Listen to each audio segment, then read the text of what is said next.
یہ کہہ دیا کہ فلاں فلاں کا کام صحیح نہیں تھا، یہ پولیس موقع واردات میں کیوں نہیں پہنچی، ان لوگوں کو اریسٹ کیوں نہیں کیا گیا، جیسے ہائی کورٹ کے جج یہ کہتے ہیں 1 گھنٹے کے اندر اندر اس جج کا ٹرانسفر کر دیا جاتا ہے۔ یہ ہماری موجودہ عدالتوں اور ہماری موجودہ سسٹم کا حال ہے۔ انصاف ملے تو کیسے ملے، نیائے ملے تو کیسے ملے؟ میرے بھائیوں، یہ پورے سسٹم کو ہمیں اور آپ کو سب کو سمجھنا پڑے گا، اور ان تمام چیزوں کے باوجود ہمیں صبر بھی کرنا پڑے گا۔ کیا کریں گے ہم؟ یہ چیز تھی۔ ہمیں اور آپ کو عقل کے ناخن لینا ہے، ہمیں اور آپ کو غور کرنا ہے۔ اس ملک کے امن اور سلامتی کے لیے اس ملک کیجئے گا۔ حضرت عمر رات کی تاریکی میں، رات کے اندھیرے میں نکلتے ہیں اور گشت کرتے ہیں۔ مجبور آدمی کی مجبوری دیکھ رہے ہیں، کون مجبور ہے، کون پریشان ہے؟ حضرت عمر جب رات کے اندھیرے میں نکلتے ہیں اور مجبوری دیکھنا چاہتے ہیں تو کیا دیکھتے ہیں کہ ایک آدمی اپنی جھونپڑی کے باہر بیٹھا اور رو رہا ہے۔ حضرت عمر اس کے پاس گئے اور بیٹھ گئے۔ اس کو معلوم نہیں ہے کہ یہ امیر المومنین ہے۔ ذرا اس واقعے کو تھوڑا سا سن لیجئے، جن کو اٹھنا ہے اور جانا ہے اس واقعے کو سننے کے بعد چلا جائے، میں کچھ نہیں بولوں گا، یہ واقعہ سن لے، چونکہ میں یہ دکھانا چاہتا ہوں کہ آج ہمارا نعرہ ہے، آج ہمارا نعرہ ہے کیا؟ وہ نعرہ بہت مشہور ہے، آپ نے بھی سنا ہوگا۔ وہ نعرہ کیا ہے معلوم ہے؟ سب کا ساتھ، سب کا وکاس اور سب کا وشواس۔ بہت اچھا نعرہ ہے۔ اگر نیت صحیح ہو اور ارادے نیک ہوں تو یہ نعرہ اتنا اچھا ہے کہ اس نعرے پر ہمیں سلام پیش کرنا چاہیے، لیکن میں نے شرط لگائی ہے اگر نیت اچھی ہو اور دل صاف ہو تو۔ اب آئیے، یہ نعرہ کہاں سے شروع ہوا تھا اور اس نعرے کا سچا حق کس نے ادا کیا؟ آؤ میں دکھاؤں۔ حضرت عمر رات کے اندھیرے میں نکلتے ہیں اور ایک غریب آدمی کو، مجبور آدمی کو اپنی جھونپڑی کے باہر دیکھتے ہیں بیٹھا ہوا، اس کے پاس بیٹھ گئے، اس کے قریب جا کر بیٹھ گئے۔ میرے بھائیو، جیسے حضرت عمر اس کے پاس بیٹھے، سیرت فاروق میں درج کیا گیا ہے وَكَانَ مَجُوسِيًّا اَوْ يَهُودِيًّا، وہ بوڑھا یا تو مجوسی تھا یا یہودی، یعنی مسلمان نہیں تھا، یا تو مجوسی تھا یا یہودی۔ حضرت عمر اس مجوسی یا یہودی آدمی کے پاس بیٹھ گئے، بوڑھا نہیں جوان، اس کے پاس بیٹھ گئے، اس سے پوچھنے لگے کہ بھائی تم کیوں رو رہے ہو، تمہیں کیا پریشانی ہے؟ اس نے کہا جاؤ یار، تم میرا دماغ خراب کرنے آ گئے، جاؤ نا یہاں سے۔ اس کو معلوم نہیں کہ یہ امیر المومنین ہے، یہ پورے علاقے کا امیر ہے، معلوم نہیں ہے، اس نے کبھی قریب سے دیکھا نہیں ہے۔ اچانک دوسرے شہر میں پہنچے ہوئے، اچانک وہاں کے گورنر سے کہتے تم بیٹھو، میں تمہارے شہر کا جائزہ لیتا ہوں، دیکھیں کون امیر ہے، کون پریشان ہے، دیکھتا ہوں کہ تم کیا کر رہے ہو۔ حضرت عمر اس غریب آدمی کے پاس بیٹھے جو مجوسی یا یہودی تھا، کہا تمہیں پریشانی بتانا پڑے گی۔ اس نے کہا میرا دماغ خراب کرنے آ گئے ہو، کون ہوتے ہو؟ میں نہیں بتاتا۔ کہا دیکھو یار، اب دیکھیے اس کو باتوں میں بہلایا، دیکھو یار میں بھی رات میں نکلا ہوں، مجھے بھی پریشانی ہے، کیوں نہ ہم اپنا دکھ تمہیں بتا دیں اور تمہارا دکھ ہم جان لیں، ایسے ایک دوسرے کا دل ہلکا ہو جائے گا۔ اس کو بنایا، کہنے لگا ہاں یہ بات تو صحیح ہے، کیا بتاؤں میرے بھائی، اب وہ بھائی بن کے بات کرنے لگا، کیا بتاؤں میرے بھائی، میں بہت پریشان ہوں۔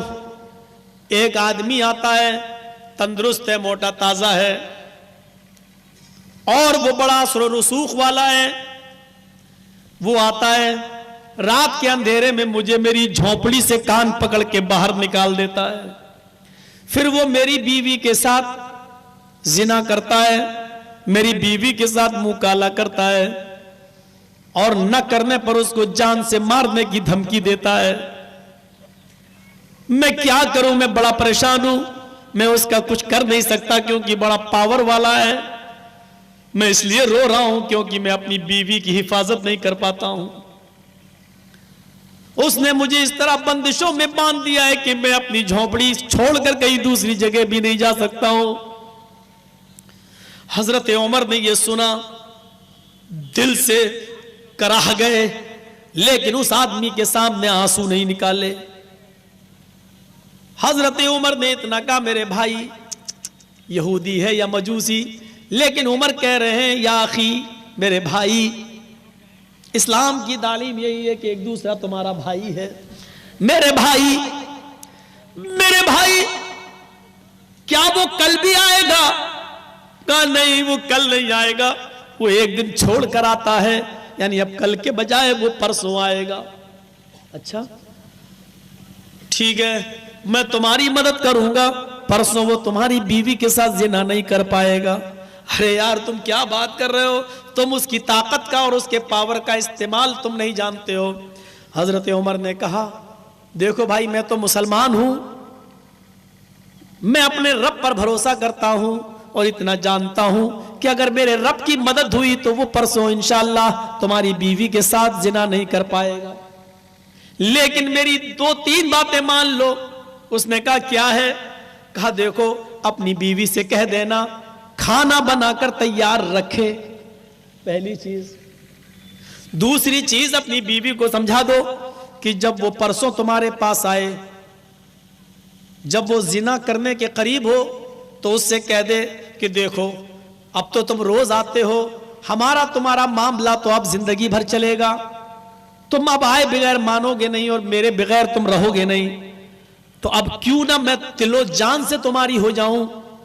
پیار میں اس کو اپنے چنگل میں لے لے, بہکی بہکی باتیں کر دے اور یہ کہہ دے کہ دیکھو مگر مجھے اچھا نہیں لگتا ہے کہ تم میرے ساتھ یہ کام کرتے ہو اور روشنی ہو, میں تمہیں فل سپورٹ کروں گی, لیکن چراغ بجھا دو, چراغ بجھانے کے بعد باقی کام میں سنبھال لوں گا. اتنا کہا, بس یہ 2 کام کر دینا. کہا ٹھیک ہے. حضرت عمر کے کہنے کے مطابق اس یہودی یا مجوسی نے اپنی بیوی کو سمجھا دیا. حضرت عمر دوسرے دن, یعنی دوسرا دن چھوڑ کر تیسرے دن اس کے گھر اس کے آنے سے پہلے پہنچ گئے اور جھونپڑی کے پیچھے چھپ گئے. تلوار میان سے نکال رکھی تھی. وہ آدمی اپنے وقت پر آیا, سیدھے جھونپڑی میں گھسا, اس کے شوہر کو کان پکڑ کے باہر نکالا, بیوی اندر. وہ اس کی بیوی سے لپٹ گیا, چپٹنے لگا.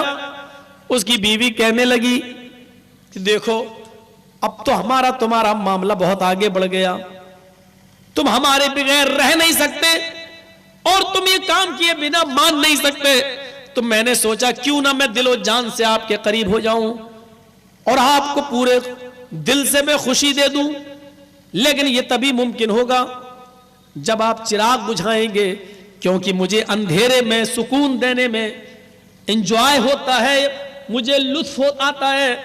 اس نے کہا چلو آج تو میری زندگی کے ارمان پورے ہو گئے. اس نے کہا ٹھیک ہے. اس زمانے جھونپڑی کے اندر گھسے, وہ آدمی سمجھا کہ اس کا شوہر آ گیا. اس نے کہا ہٹ. پہلے تو عمر گھسے تو اس کا شوہر بولا کون؟ حضرت عمر تلوار مارنے والے تھے, لیکن سوچنے لگے اندھیرا ہے, میں تلوار چلاؤں تو کہیں ایسا نہ ہو کہ آدمی کی جگہ بیچارے کی بیوی پر چل جائے, اندھیرے میں کہیں وہ نہ ماری جائے, اندھیرے میں کہیں وہ نہ ماری جائے. اس لیے اس کے منہ سے آواز نکلوانا ضروری تھا تاکہ مرد کون ہے عورت کون ہے. تو حضرت عمر جوتا پٹکنے لگے. اس نے کہا اے کون, ابھی کیوں آ گیا بھائی؟ وہ سمجھا شوہر, ابھی نہیں, ابھی تو ہم شروع بھی نہیں ہوئے, ہٹ. حضرت عمر یہی اس کی زبان سے نکلوانا چاہتے تھے, فوراً اس کے آواز پر جھپٹا مارا, اس کے بال اس کے عمر فاروق کے ہاتھ میں آ گئے, لیکن بال بہت بڑے بڑے تھے, اس کے بال بڑے تھے, کھینچا. اب بڑے بالوں پر شک ہوا کہیں یہ عورت کے بال تو نہیں ہیں, پکڑ کے کھینچا. اس نے کہا اے کیا کر رہا ہے؟ سمجھ گئے کہ یہی آدمی ہے. فوراً اسی کی آواز پر تلوار ماری اور ایک ہی تلوار میں اس کی گردن کٹ کے زمین پر گر گئی۔ تاریخ میں لکھا ہے کہ عمر فاروق نے اپنی زندگی میں جتنے لوگوں کو قتل کیا ہے، کبھی ایک تلوار کے بعد دوسری تلوار مارنے کی ضرورت نہیں پڑی، ایک ہی تلوار میں اس کی گردن تن سے جدا ہوئی ہے۔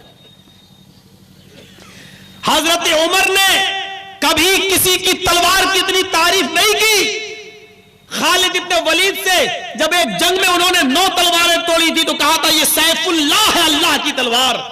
لیکن عمر کے بارے میں یہ جملے کہے تھے، عمر تم تلوار نکالنے میں بہت جلدی کرتے ہو، اتنی جلدی نہ کیا کرو۔ جب تم میان سے تلوار نکال لیتے ہو، تمہاری ننگی تلوار کو دیکھ کر آسمان کی پیشانی پر بھی پسینہ آ جاتا ہے۔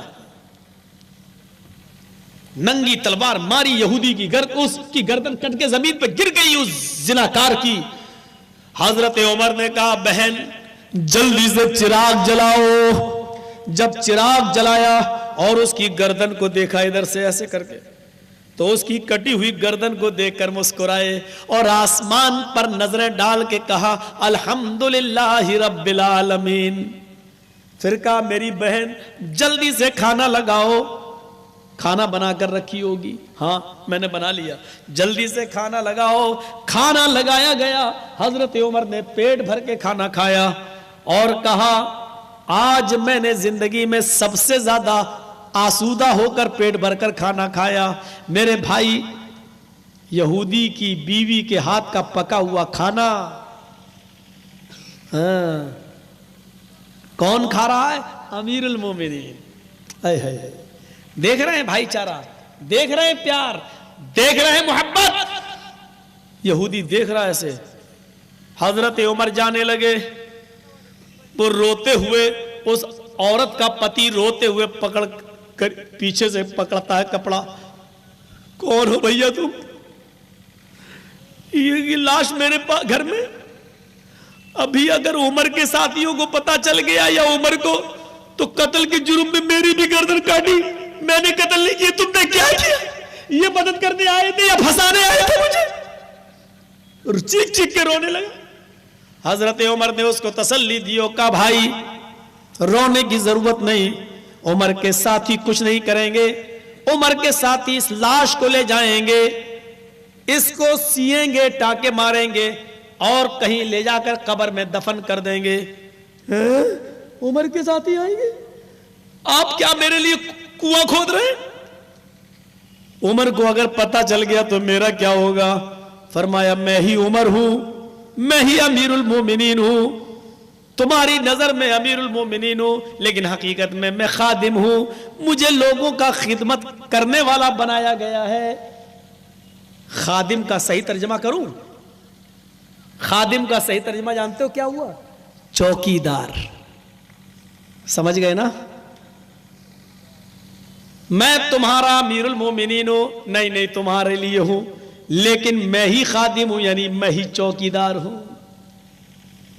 اصلی چوکیدار اس کو کہتے ہیں جس کے زمانے میں ایک یہودی بھی مایوس نہیں ہو سکا، ایک یہودی بھی پریشان، ایک مجوسی کو بھی تکلیف نہیں ہوئی۔